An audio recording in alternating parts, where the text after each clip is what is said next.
সম্মানিত সাবস্ক্রাইবার ভাই বোনেরা, আপনারা সকলেই কেমন আছেন? আশা করি সকলেই ভালো আছেন। আজকে আপনাদের মধ্যে এমনই একটি কতিপয় কার্যসিদ্ধকারী প্রভাবশালী সাবরী মন্ত্র ও টোটকা, সাবর মন্ত্রের উৎপত্তি কিভাবে হলো সেটা নিয়ে আলোচনা করব। যারা সাবর মন্ত্র দিয়ে কাজ করবেন বা সাবর মন্ত্র সাধনা করবেন তাদের জন্য কিন্তু এই নিয়মটা খুবই গুরুত্বপূর্ণ। যারা সাবর মন্ত্র দিয়ে কাজ করতে চান, জারফুক করতে চান, তাদের জন্য আজকের এই ভিডিওটা। তারা যদি আজকের এই পর্বটা না দেখেন তাহলে তারা কিন্তু সাবর মন্ত্র পরবর্তীতে আমি যেগুলো নিয়ে আসব ওই মন্ত্র দিয়ে আপনারা কাজ করতে পারবেন না, কারণ আপনি পুরো নিয়মটা জেনে নেন নাই। তাই সাবর মন্ত্র অত্যন্ত প্রভাবশালী। এসব মন্ত্র প্রচলিত ছিল পাহাড় জঙ্গলে বসবাসকারী আদিবাসী সাবর জাতির মধ্যে। সাবর মন্ত্রে সংক্ষিপ্ত শব্দ বহুল নয়, তাদের মুখের সাধারণ ভাষা সাধন গুণে শক্তিশালী মন্ত্রে পরিণত হয়েছে। পুরাণের কাহিনী থেকে জানা যায়, একদা ভগবান শিব মাতা পার্বতীর সঙ্গে বনবিহার করেছিলেন। বনের মধ্যে এক নির্জন প্রদেশে উপস্থিত হয়ে তারা দেখতে পেলেন এক সাবর পাহাড়ের গুহার সম্মুখে বসে একটি মন্ত্র নিরন্তর জপ করে চলেছে। সে যেন সংকিত মন্ত্র জপ করছে, তার উচ্চারণ শুদ্ধ হচ্ছে না।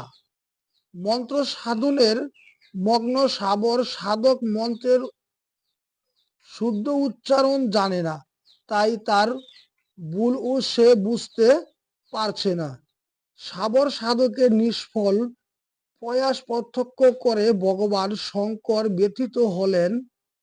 তিনি পরবর্তীর প্রতি দৃষ্টিক্ষেপ করে করুণার্ধ হয়ে বলেন, পরবর্তী এই সাধক নিষ্ঠা বরে মন্ত্র সাধনায় নিমগ্ন, কিন্তু সে ভুল উচ্চারণে মন্ত্র উচ্চারণ করে চলেছে।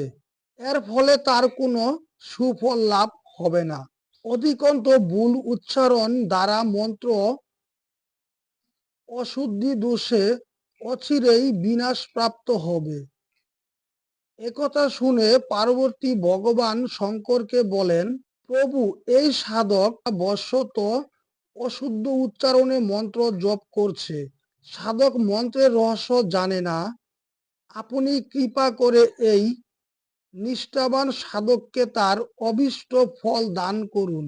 মাতা পার্বতীর কথা শুনে ভগবান শঙ্কর বললেন, পরবর্তী এই সাবর সাধকের নিষ্ঠা দেখে আমি প্রীত হয়েছি।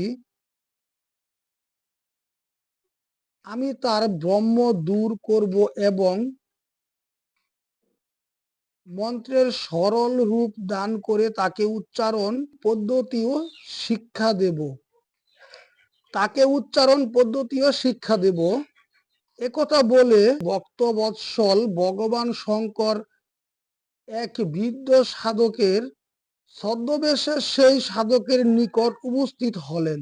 তিনি তাকে অশুদ্ধ উচ্চারণের মন্ত্র সাধন করা থেকে নিরস্ত করলেন এবং মন্ত্র রহস্য অবগত করিয়ে সরল মন্ত্র বলে দিলেন।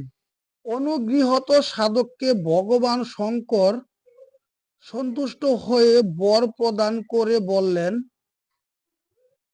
তোমার নিষ্ঠা ও সাধনার একাগ্রতা ভাষায় যে মন্ত্র উচ্চারণ করবে তাই সিদ্ধ মন্ত্র রূপে ক্রিয়াশীল থাকবে।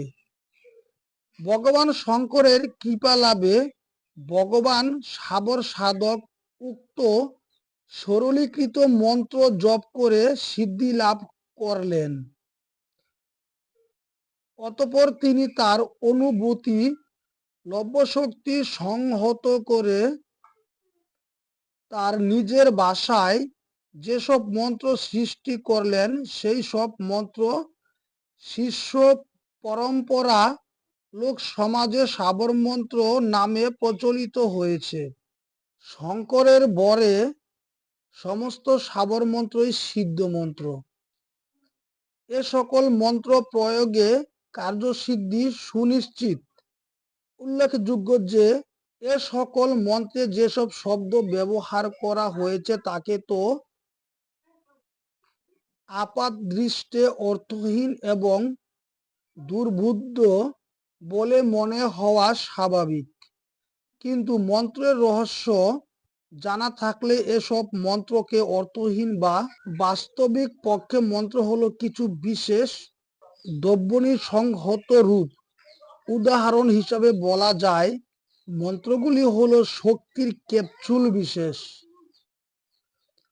মন্ত্রগুলি হলো শক্তির ক্যাপসুল বিশেষ।